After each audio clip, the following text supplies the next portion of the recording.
Hello 24 तास या कार्यक्रमात आपलं स्वागत. मी प्रशांत सोनार.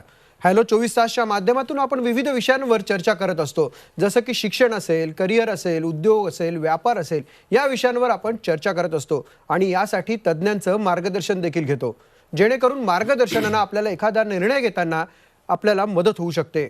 आजचा आपला विषय तसाच आहे आणि तोही मार्गदर्शनाशिवाय न करण्यासारखाच असं म्हणायला हरकत नाही, कारण तो आहे CS आणि लॉच्या शिक्षणासंदर्भातला. आणि यासाठी मार्गदर्शन करायला आपल्या सोबत आहेत स्वतः CA आणि CS असलेले हरीश अशोक मथारिया. सर, आपलं कार्यक्रमामध्ये स्वागत. Thank you so much sir.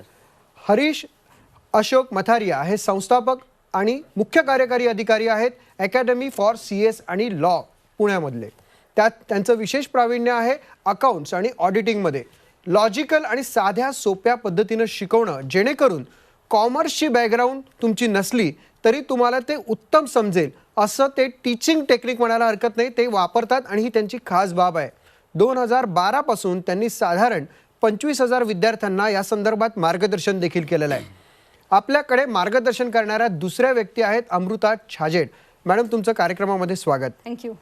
Amruta Chhajed यांनी लॉचं उच्च शिक्षण घेतलेलं आहे national law school, India university बंगळुरूमधून. सुमारे 14 वर्षांचा त्यांना या क्षेत्रातला अनुभव आहे, ज्यामुळे त्यांनी अनेक विद्यार्थ्यांना घडवलं देखील आहे. यासोबतच राज्य तसंच नॅशनल लेवलच्या एंट्रन्स टेस्ट परीक्षा कशा पद्धतीने सोडवायच्या याबद्दल त्यांनी विशेष प्रावीण्य मिळवलं आहे आणि त्या संदर्भात ते विद्यार्थ्यांना मार्गदर्शन देखील करतात. मी सुरुवातीला कार्यक्रमाच्या सुरुवात जी आहे, जे मार्गदर्शन करून घ्यायचं आहे आपल्याला, ते मी हरीश सरांपासून सुरू करतो. हरीश सर, मुळात आजचा आपला जो विषय आहे CS आणि लॉच्या संदर्भातला, ही गरज काय अशा कार्यक्रमांची? नक्की sir. First of all thank you so much for inviting us in this wonderful show. म्हणजे नेमकं जर बोलणं झालं तर आजच्या तारखेत काय की जे मुलं 11वी किंवा 12वी करतात किंवा ज्यांची 12वी झालेली आहे त्या विद्यार्थ्यांसाठी व त्यांच्या पालकवर्गांसाठी आजचा हा जो शो आहे तो गरजेचा आहे. त्यांनी तो शो डेफिनेटली बघायला पाहिजे. आजच्या शोमध्ये आपण कंप्लीट एक 100% मार्गदर्शन आपण या विद्यार्थ्यांना तसेच यांच्या पालकवर्गांना आपण देत आहोत regarding CS company secretary, not computer science. खूप वेळा अशी गैरसमज होते लोकांची, CS म्हटलं की computer science. No, company secretary किंवा कंपनी सचिव आणि लॉ कोर्सबद्दल आपण आज कंप्लीट मार्गदर्शन या शोच्या माध्यमातून मुलांना आणि त्यांच्या पालकांना देणार आहोत. राईट. आणि बेसिकली आजच्या तारखेत जेव्हा कोणी विद्यार्थी किंवा पालक करिअर सिलेक्ट करता तर त्यांची डेफिनेटली 2 एक्सपेक्टेशन नक्कीच असते. कोणताही करिअर सिलेक्ट करताना 2 एक्सपेक्टेशन नक्की असते. ती आहे एक रिस्पेक्ट आणि दुसरी पैसा.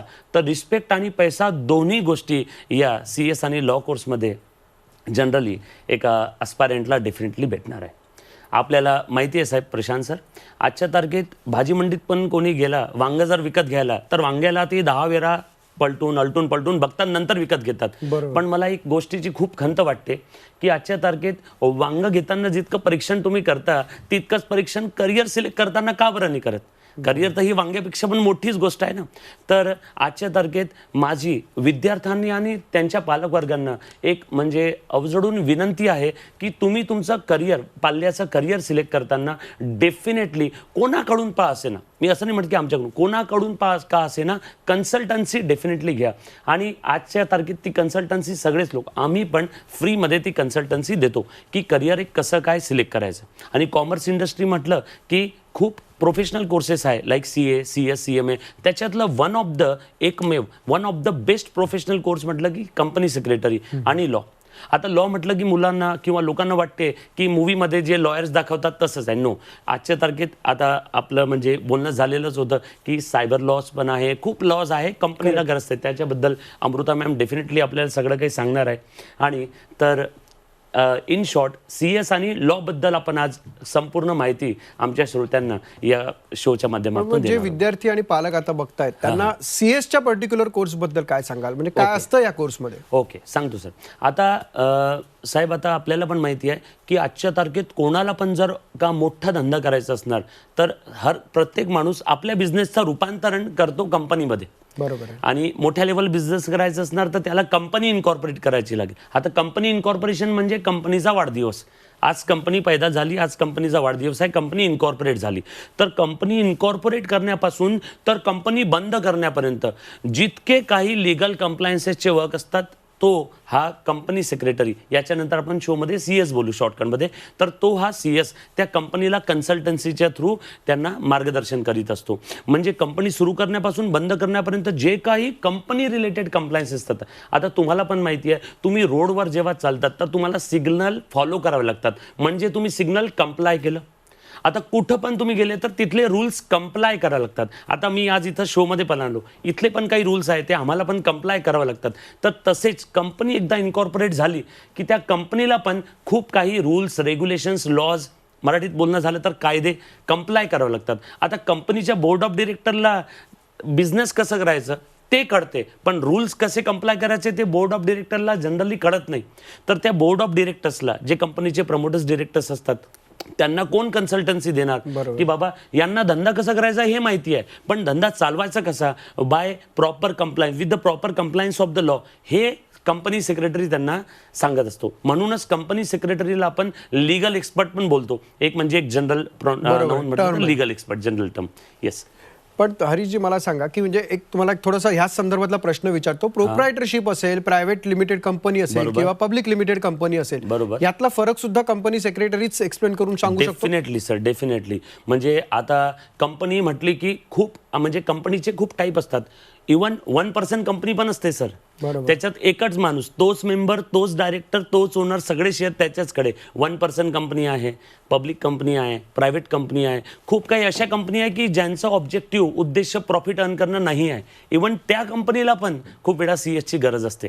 आजच्या तारखेत किमान भारतात 2 लाखपेक्षा जास्त कंपनी रजिस्टर्ड आहे आणि मॅक्सिमम कंपनीजला कंपनी सेक्रेटरी, कंपनी सचिवची, CS ची गरज असते.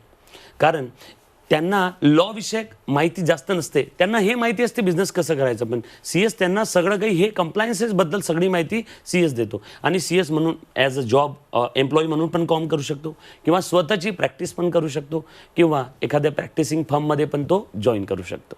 नक्कीच. आता स्टार्टअपचं सध्या युग आहे, त्यामुळे स्टार्टअप कंपन्यांना सुद्धा हा CS लागतच असतो. बिलकुल सर. म्हणजे CS हा सुद्धा एक स्वतः स्टार्टअप आहे असं म्हणायला हरकत नाही, आणि स्टार्टअप कंपन्यांसाठी देखील CS लागत असतो. पण मग हा कोर्स केल्यानंतर कशा पद्धतीने त्याचा फायदा त्या विद्यार्थ्याला किंवा त्या CS ला होऊ शकतो? सर, आता फायदा म्हटलं की माझ्या हिशोबानं फायदे म्हणजे 2 कॅटेगरीचे असू शकतात. एक फायदा रिस्पेक्ट, समाजात, सोसायटीमध्ये रिस्पेक्ट, आणि दुसरा फायदा पैशाचा. तर दोन्ही फायदे या कोर्समध्ये आहेत साहेब. आता जर पैसा म्हटलं तर आजच्या तारखेत तुम्हाला पण माहिती आहे सर, भारतात कोणीही पण जर कोणता करिअर किंवा कोर्स सिलेक्ट करणार तर त्याला हे एक एक्सपेक्टेशन असते की रिटर्न किती भेटणार.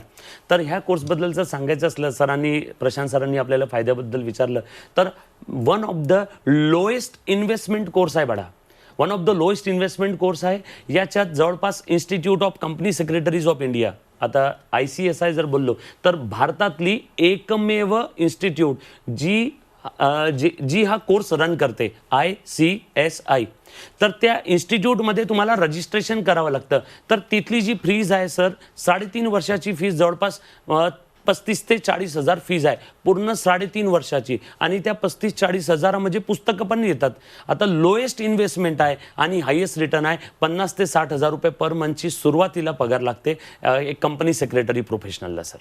पण नक्कीच म्हणजे हे जे मुलं जे करू शकणार आहेत त्यांच्यासाठी तुम्ही काय मार्गदर्शन करणार, आणि अकादमी, येस अकादमी जी तुमची आहे ती कशा पद्धतीने मार्गदर्शन करते? कारण तुम्ही जसं आता सांगितलं की लो इन्व्हेस्टमेंट आहे, आजच्या काळात शिक्षणामध्ये लो इन्व्हेस्टमेंट असणं ही सुद्धा खूप वेगळी बातमी आहे असं म्हणायला हरकत नाही. बरोबर सर. सर, आता गेली कित्येक वर्ष झाले आम्ही पुण्यात येस अकॅडमी इथे मुलांना जे CS करतात, जे CS झालेले आहेत त्यांना पण आम्ही मार्गदर्शन जॉबमध्ये करून देतो, किंवा जे CS करतात त्यांना कोचिंग क्लासेसच्या थ्रू, एक्स्ट्रा करिक्युलर ॲक्टिव्हिटीच्या थ्रू. आणि इतकंच नाही तर प्रत्येक रविवारी आम्ही पॅरेंट्स आणि विद्यार्थ्यांना बोलून सकाळी 11 वाजता आपल्या अकॅडमीमध्ये फ्री करिअर काउन्सिलिंग आपण देतो. त्याच्यासाठी 1ही रुपया आपण चार्ज करत नाही आहे मुलांना अकॅडमीमध्ये. आणि इतकंच नाही, मी अभिमानाने सांगू शकतो साहेब, we are one of the highest rank producing institute in India.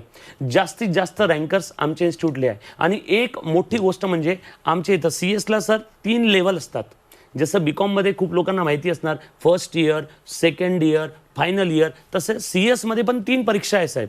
12वी नंतर ज्या कोणी विद्यार्थ्याला CS करायचं असणार तर तिथं पण 3 परीक्षा आहे.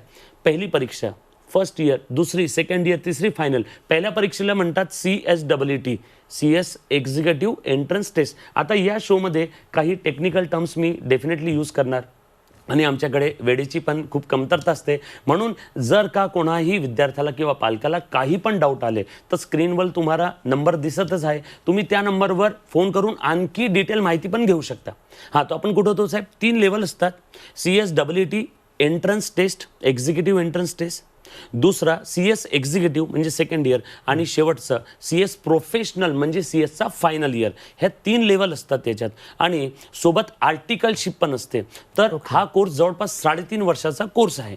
या कोर्ससाठी इन्स्टिट्यूटमध्ये रजिस्ट्रेशन करावं लागते. ते रजिस्ट्रेशनसाठी पण आपण मार्गदर्शन करतो आणि गेली कित्येक वर्ष झाले आपलं हे दर रविवारचं 11 वाजताचं प्रोग्राम सुरू आहे. फ्री करिअर काउन्सिलिंग सेमिनार असतात. कोचिंग ॲक्टिव्हिटीमध्ये आपण सपोर्ट करतो आणि आजच्या तारखेत सर मी एक गोष्ट बघतो. मागच्या 1-1.5 वर्षात मी एक गोष्ट बघितली साहेब. कोविडनंतर आजचे जे विद्यार्थी आहे खूप मेंटली डिप्रेस झाले किंवा इमोशनली ड्रेन झाले. कारण कोविडमध्ये ते 2 वर्ष घरीच बसलेले होते आणि एकदा ते 2 वर्ष घरी बसल्यानंतर त्यांनी घरचा माहोल बघितला. कधी घरचे भांडणं हे ते. त्याच्यानंतर जेव्हा तो विद्यार्थी बाहेर पडला तर तो थोडा इंट्रोवर्ट झाला. त्या विद्यार्थ्याला फक्त अकॅडमिक कोचिंगची गरज नाही आहे साहेब. त्याला आम्ही अकॅडमिक कोचिंगच्या एक्स्ट्रा इंडस्ट्री व्हिजिट किंवा एज्युकेशनल ट्रिप म्हणा, मोटिवेशनल लेक्चर म्हणा, त्याची पण गरज असते. पर्सनॅलिटी डेव्हलपमेंटच्या 360 डिग्री पर्सनॅलिटी. बिलकुल म्हणजे खरी गोष्ट बोलले साहेब. तुम्ही एक जे म्हणालात की आता 3 वर्ष साधारण 3.5 वर्ष असतात. त्या एका वर्षाचे पेपर्स किती मार्क्सचे असतात म्हणजे किंवा ग्रेडचे काय असतं नक्की काय फॉर्मॅट? ओके सर, CSची जी पहिली परीक्षा त्याच्यात 4 पेपर असतात 200 मार्काचे. दुसऱ्या परीक्षेत 7 पेपर असतात 700 मार्काचे. पहिल्या परीक्षेत एक पेपर 50-50 मार्काचं. 4 पेपर 200 पैकी तुम्हाला पाहिजे 100. दुसऱ्या लेवलमध्ये 7 पेपर, एक पेपर 100 मार्काचं. त्याच्यात तुम्हाला पाहिजे 350. 700 पैकी 350. कमीत कमी 50. जसं 12वी मध्ये 35% पासिंग होती ना, तर इथं 50% पासिंग आहे. मेहनत जास्त, कमाई जास्त. काहीतरी एक्स्ट्रा ऑर्डिनरी जर करायचं असणार तर ऑर्डिनरीच्या समोर एक्स्ट्रा लावावं लागेल ना साहेब. तर ते गरजेचं आहे. आणि फायनल लेवलमध्ये तुम्हाला टोटल त्याच्यात 8 पेपर असतील प्रत्येक 100 मार्काचं.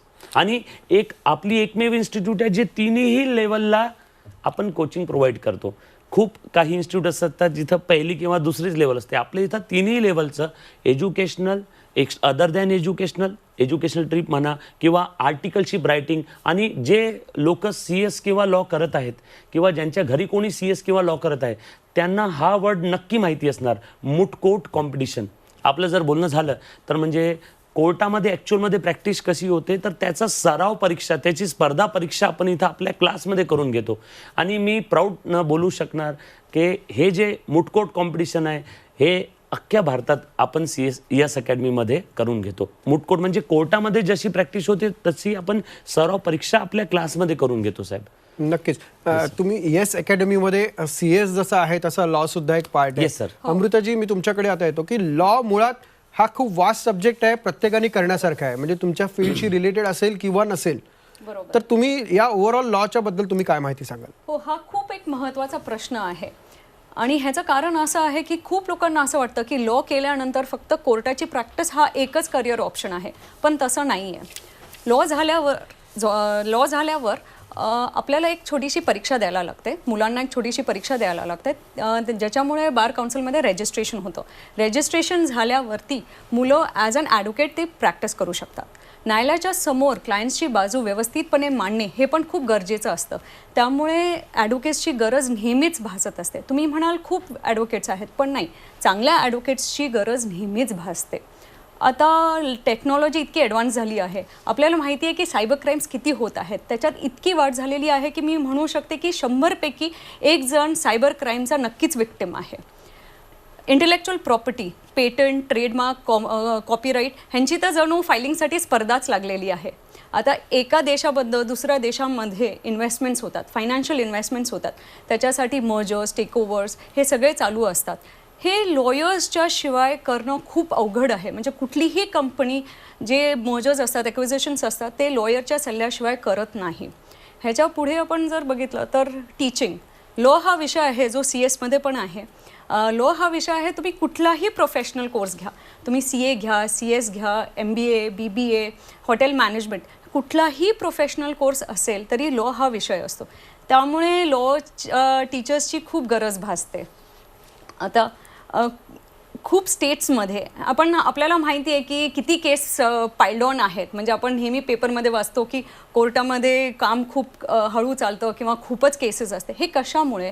हे ह्याच्यामुळे की जजेसची वेकन्सीज खूप आहे, भरपूर वेकन्सीज आहेत फॉर जजेस. तर मुलं ह्याच्यात काय करू शकतात? लॉ झाल्यावर ज्युडिशरीची एक परीक्षा असते, ती परीक्षा देऊन ॲज जजेस ते अपॉइंट होऊ शकतात. हे खूप एक रिस्पेक्टेबल प्रोफेशन आहे.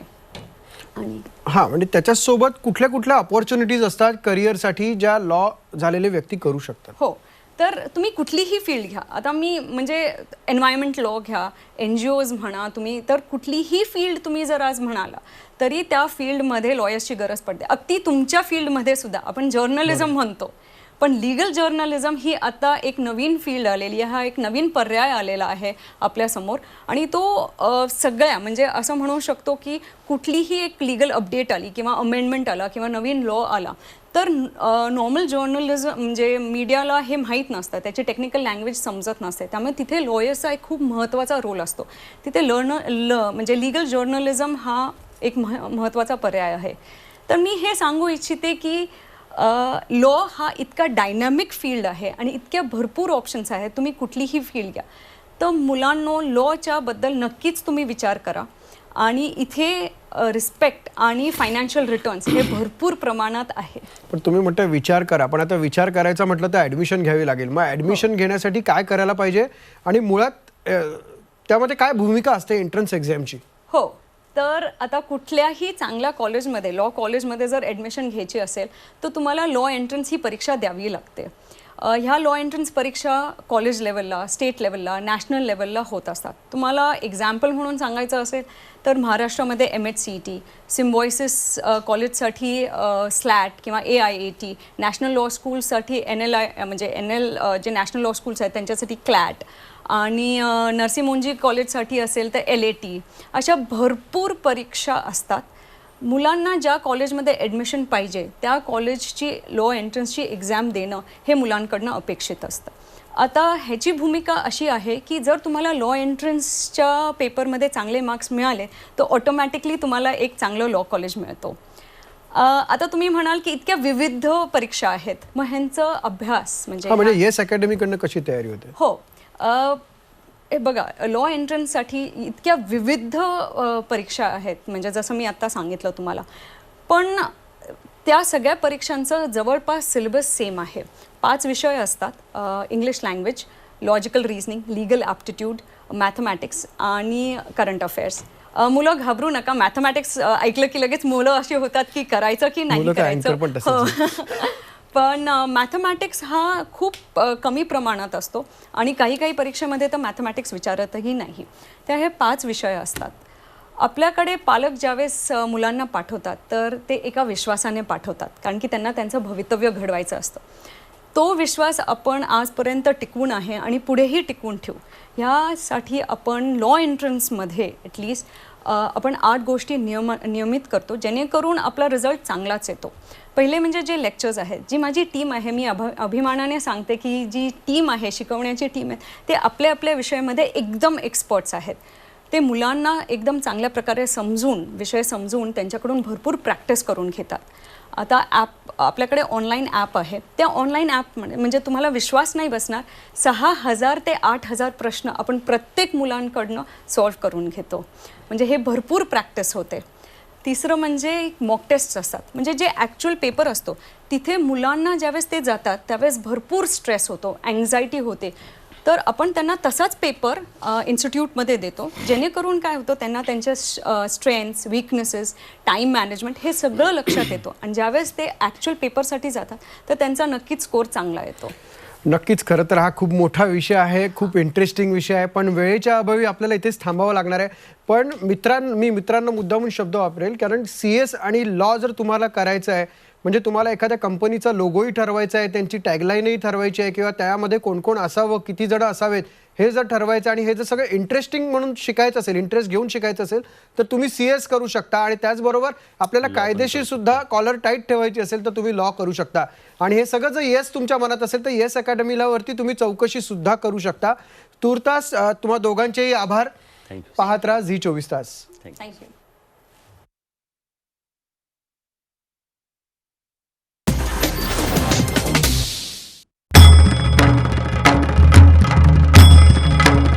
भंडाऱ्याची उधळण म्हणजे